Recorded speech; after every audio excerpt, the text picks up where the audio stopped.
Alrighty, why don't we get started? Hello, everybody, and welcome to Monday. It's sad that we did not get to meet on Friday, but there was a lot of other things going on, and there was extreme cold and ice, is the way I'm saying it. So today I want to pick up where we left off, and that's do a little bit more of the review of the syllabus. I got so excited, basically last class, about the lecture content that we were going to talk about that I did not really describe the syllabus. And that's an important part so that you have clear expectations for this class. I also will be introducing in a moment Ryan McWay, our TA for this class here in the front. Let's just do that now. Why don't you just give us a sentence or two or three about yourself?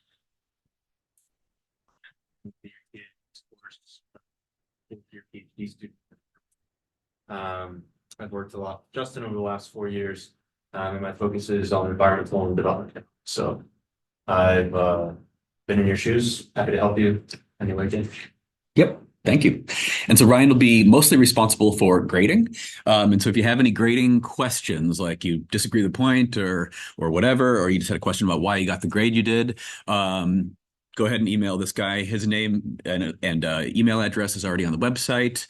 If you email me about grades, I'll probably just forward you along to him. But that's just to keep me sane. But yeah, so it'll be like a weekly cadence we hope to keep on Thursdays or something like that. We'll come up with the pattern for when things will get graded. So that's Ryan. You can hang out if you want to. I just wanted everybody to be able to attach a name to a face, so that you're not just an email link. But thank you. Um, okay, so did everybody have a good weekend? It's gonna get warmer, right? Like I'm so sick of this cold. Uh, okay, I just want to quickly touch on a few last things in the syllabus. If anybody needs one, I still have a few extra copies. Hopefully that'll be the only piece of paper we hand out in this class. Um, but modality, this is technically an in-person class, even though things as of late have been quite challenging. And so you hopefully got my Canvas announcements about the Friday class being going asynchronous. And here the asynchronous just meant a relatively brief assignment. And that was just because there's so much going on in the rest of the world that, I didn't really want to have a whole ton of content on a sort of busy day. But now we are going to pick up a little bit. And so in-person attendance is required. We'll talk about grading in a minute. But as some of you have already exercised, if you have any like outstanding reasons you need to skip class, that's totally understandable. I'm pretty generous on excused absences, so just reach out to me in advance. If possible, or, obviously if it's an emergency, don't. Just make up for it after the fact, but we will be keeping track of those things, so you don't want to lose points for no good reason. And that's just because this is hopefully going to be really interactive, much more so than like if you took 1101 from me, where we had too large of a class of people. Okay, yeah, so the specifics of grading. This is also in the syllabus, but I've just reproduced it here with a few comments. Weekly questions. You've already had one. I think I incorrectly said it was due on Sunday. I meant to say it was due on Monday. And so if you haven't, you still have time to submit it. But there it was just asking you to look through the topics on the schedule. And I kind of want to just get a quick reading based on almost no context. Which ones are the most interesting to y'all? We may have to cut some of the content just because there's a lot there. And so I'd like to know that. So yeah, that's a really quick one due this week, but there'll be one due. It'll be assigned on Friday and then turned in on Monday. Actually, I might get it up before Friday, but either way, on Monday is when by the end of the day, you have to have that turned in on Canvas. But those will be really short. That's 20% of your grade. And then the problem sets, this is another 20% of your grade. These will be pretty straightforward. It'll be basic/intermediate economics questions, but applied to environmental topics. And so you can expect something like solve the supply and demand system and now do it again with an externality. Obviously, we'll talk through how to do that, but that's what problem sets will be. The midterm is then 15%, and the final That's straightforward. The final exam, jumping to the bottom here, is also 15%. So you can see only 30% of this course is on exams. So hopefully that's appreciated. I don't like having exam-heavy classes. Then the two ones that require more explanation, first would be the final project. And I'll be obviously assigning more information, but throughout the semester, we're going to be building up towards making a country-specific Earth economy report.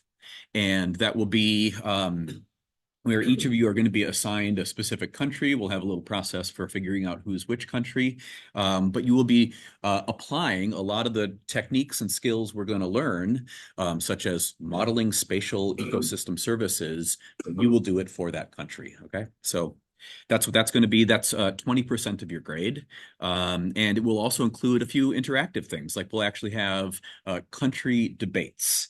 They're very contentious debates in international settings about, different climate accords. Those may be the most famous, but there's also all sorts of negotiations about biodiversity regulations and commitments to, say, protecting areas that are of critical habitat.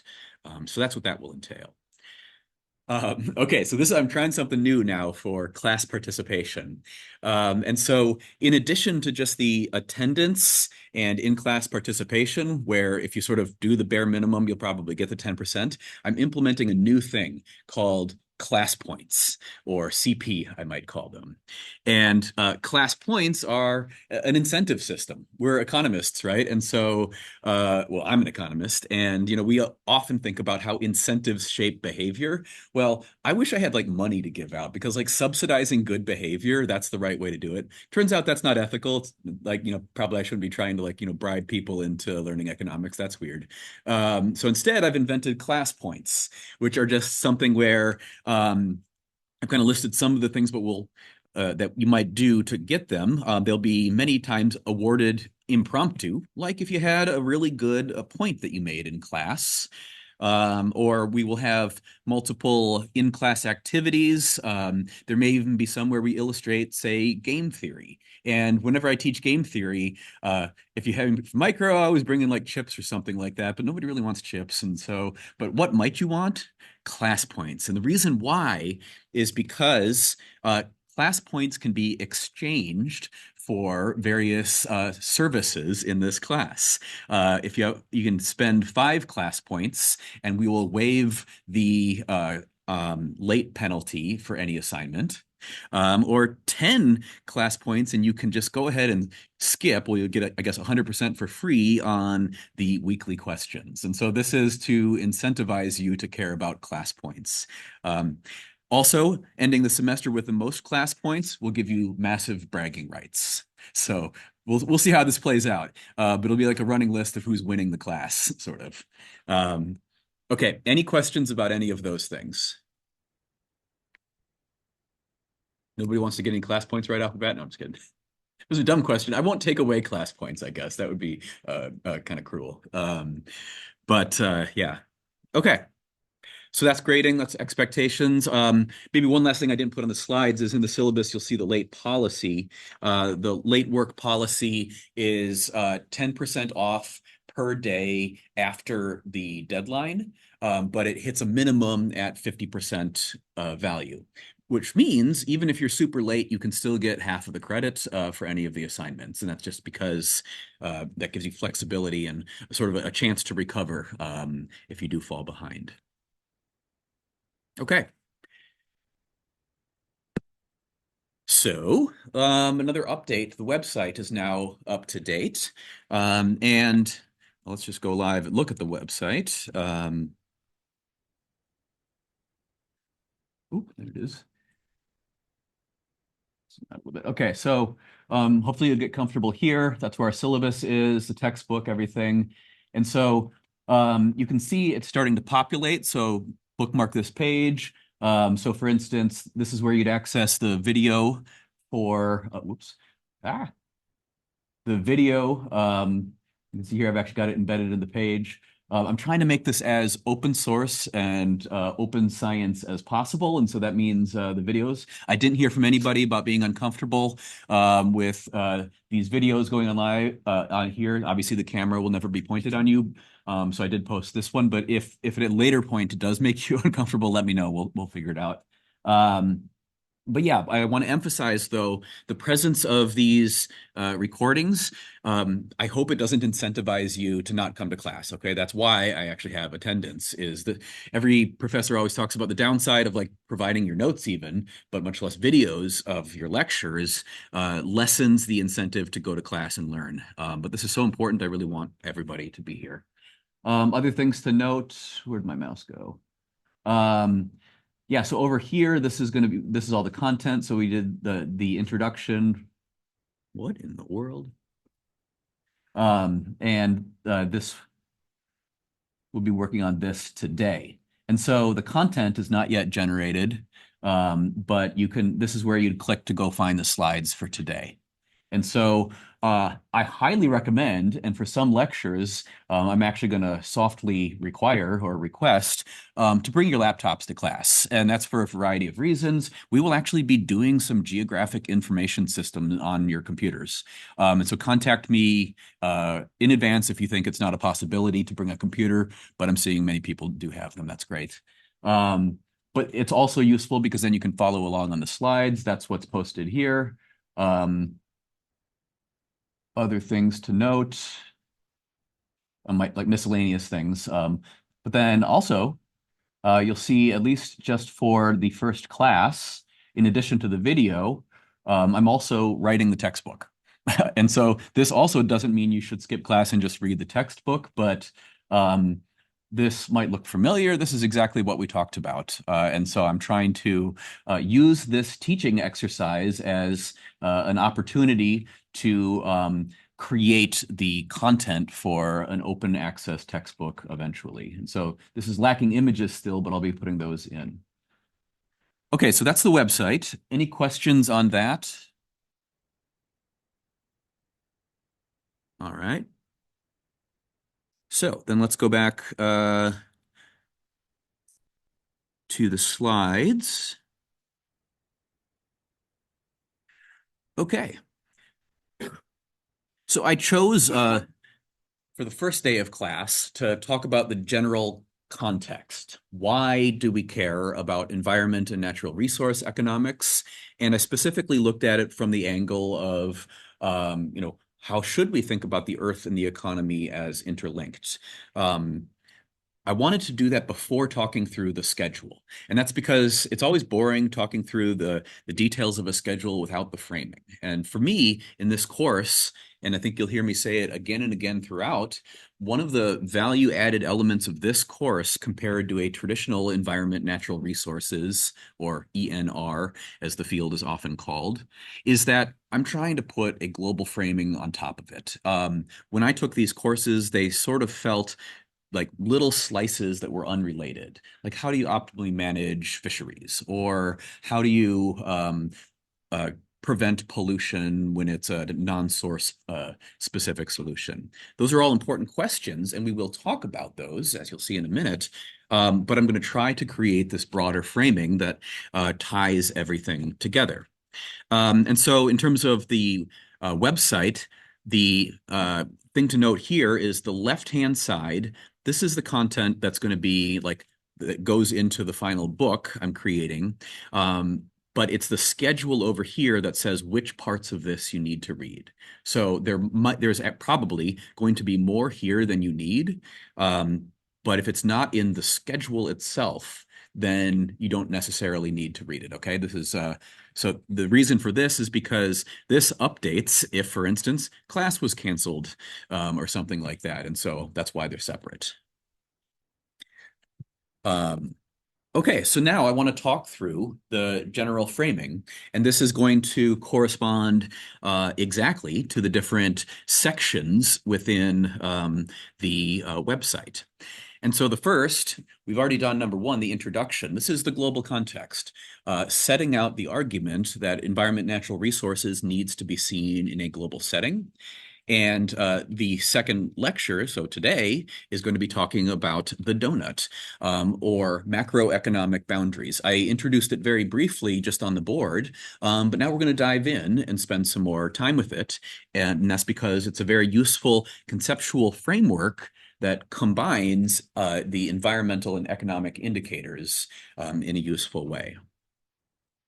Once we have the broad context in place, then we're going to review some of the specific economic tools. And so here, I can't help but avoid puns. The microfilling, I'm thinking of a filled donut, obviously, is that there is a really strong contribution of economics, which is that it has a comprehensive and theoretically sound basis or theory for why people do what they do.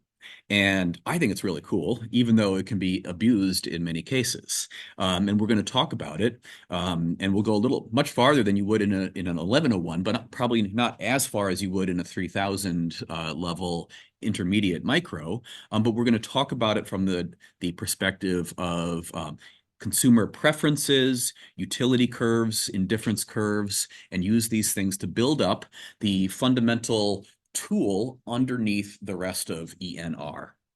And from there, we'll then reintroduce very quickly supply and demand, but that's going to be central in a lot of things like externalities.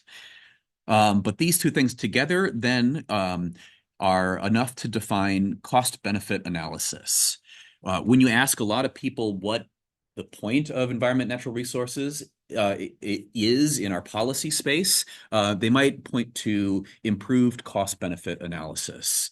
And that's been a critical part of the environmental protection journey that various countries have undergone, is that we don't just build a plant or do some potentially polluting thing without considering all the costs and the benefits.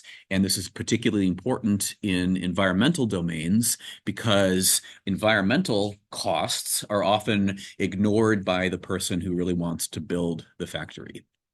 So we'll build that out. We will then apply it to the concept of what is the optimal pollution.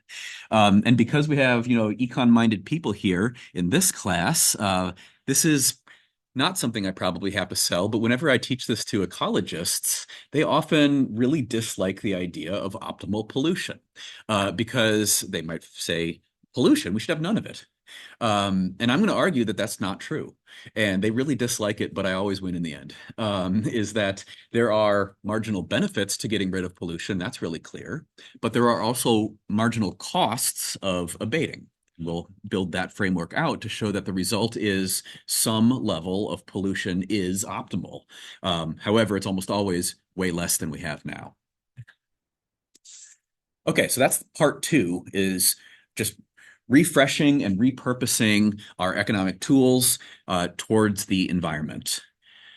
Once we have those tools, we're going to do the first of the two bread and butter parts of a typical environment econ course. And that will be using the tools to understand market failures. And so in your intro class, you probably talked about market failures and talked about these three ones in particular: externalities, public goods, and commons or commons dilemmas.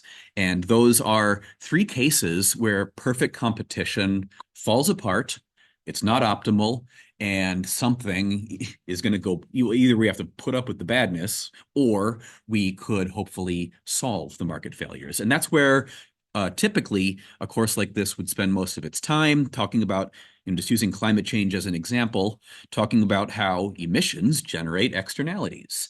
The coal-fired power plant owner is caring about the profitability of their electricity, but maybe not the impact that they have on the rest of the world as impacted through climate damages. Climate change has externalities, yes, but it's also a public good. If you wanted to protect our climate and you wanted to, say, reduce some emissions, you will get the benefits of that.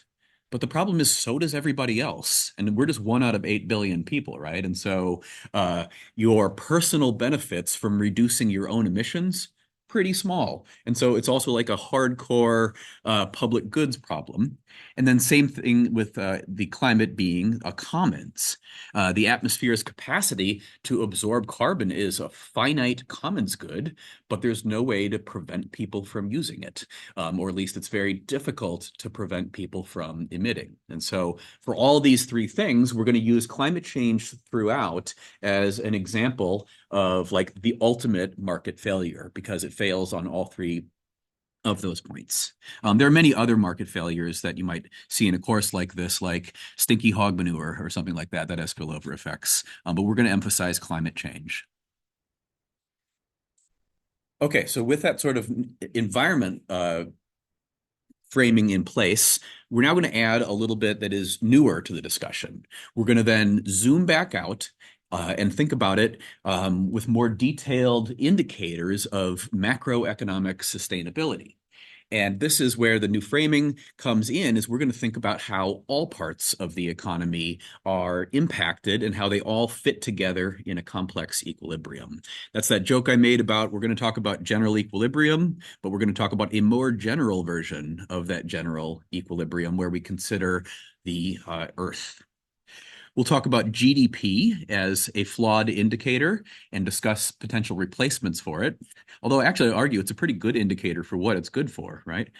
And that will set us up to talk about the Kuznets curve, which is a relationship between how a country's environmental damages go up as their income rises, but then eventually, so the theory posits, starts to fall. And we'll talk about those interactions and the evidence for that. Then we'll talk about inclusive wealth, which for me is like a better indicator than GDP. I like GDP, but it misses so much. There are many possible replacements. We'll talk about this one in particular as a strong contender for at least what I will argue as a really good replacement. And that's because it lets us talk meaningfully about sustainable development over time. Then the big elephant in the room, climate change, we're going to address head on. So we'll have talked about it a lot, but we're now going to use some specific tools to measure, for instance, how do we think about what the social cost of carbon is? The SCC, which is a very frequently used measurement of damages from climate change, and it also is behind lots of policies like carbon pricing or carbon taxing. But we're actually going to get our hands dirty with some integrated assessment models. These are the underlying tools that are used to establish what is the actual social cost of carbon. They actually calculate who gets damaged and by how much. Okay. Part 6 of the course is then is going to be the other bread and butter issue in a traditional course. It's natural resource management. And that's looking at a variety of different types of natural resources, like non-renewables. Are we going to run out of non-renewables? As well as some renewable resources like fisheries and forestry. One thing I'm going to argue, though, is land itself is an important resource. And in fact, I'll argue it might be one of the most important resources because land itself is a limited resource, at least so far here, because we only have Earth. Whereas other resources, in fact, are a little bit less likely to hit hard limits. Okay. Then we're going to transition into my favorite part of the course, natural capital and new methods.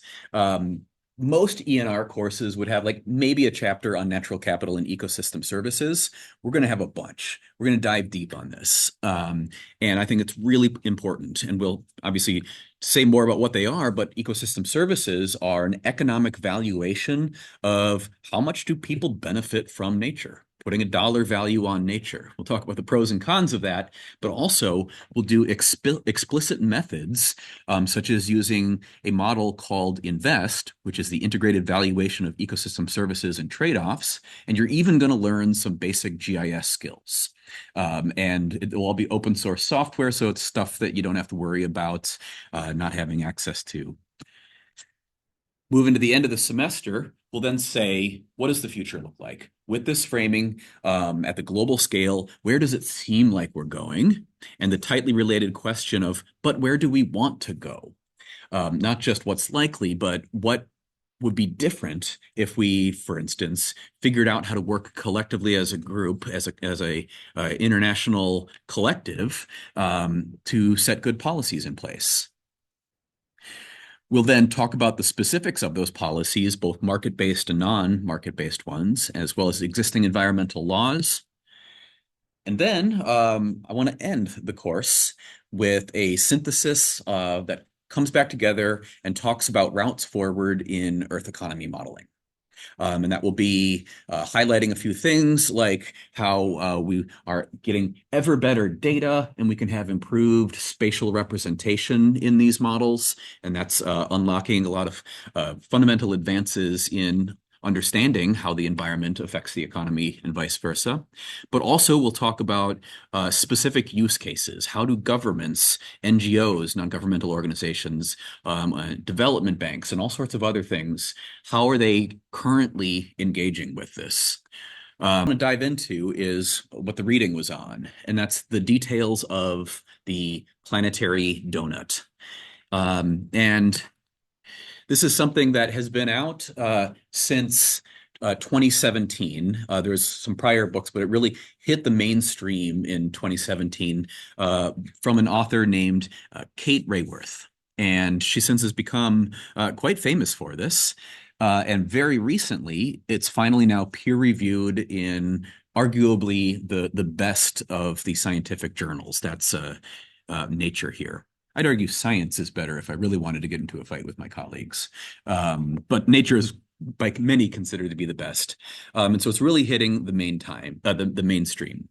And one of the things that was in this paper is what we didn't get into last class, a detailed explanation of what are the different indicators of that ecological ceiling that define the overshoot, but also the indicators of the social foundation here that define the floor and what would be a shortfall in production. And so this journal article unrolls the donut, she's good with words, and starts to provide specific indicators for how these are measured, as well as peer-reviewed methods behind the calculation of these indicators. And so we'll dive into the specific indicators in a minute, but I just wanted to highlight one more thing. She also shows the general movement in these indicators over time. And so what you can see here on the planetary boundary ones, the light red to the dark red is the change over the last 2 decades. And so you can see a lot of them are getting worse. And simultaneously, on the social foundation, sorry, I'm being called constantly.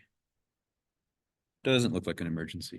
On the social foundation, we see that there are some that are going down, like food insecurity is actually getting worse. It's going from the red to the dark red, but many of them are increasing. And that's illustrated by at the beginning of the time period, it was down here, and we've moved up to here. And so although there is lots to worry about, especially on the ecological ceiling side of things, it is a nuanced question because we are also simultaneously improving a whole bunch of things. And so I threw a bunch of statistics at you last class about how things are getting better. But this is where it really illustrates to me the importance of considering both the Earth and the economy, is that this is a negative, obviously, up here, but we're doing a lot better. Education is improving, health is improving, housing, connectivity, all these indicators are by and large getting better. Political voice not doing so well, but this is a positive. The specific indicators then, here's where it might be too small to see, but that's why it's nice you have your computers. We're going to talk through these. So I'll return to these in a minute, but I've broken it here into 2 tables. This is the set of ecological ceiling indicators, and here are the social foundation indicators. And you can see they start to define quantitative metrics that you could actually measure, right? And so education, adult population who are literate, that's measurable. Population undernourished, that's measurable. The point is to try to get a scorecard, a calculation for how we're actually doing. But I want to engage with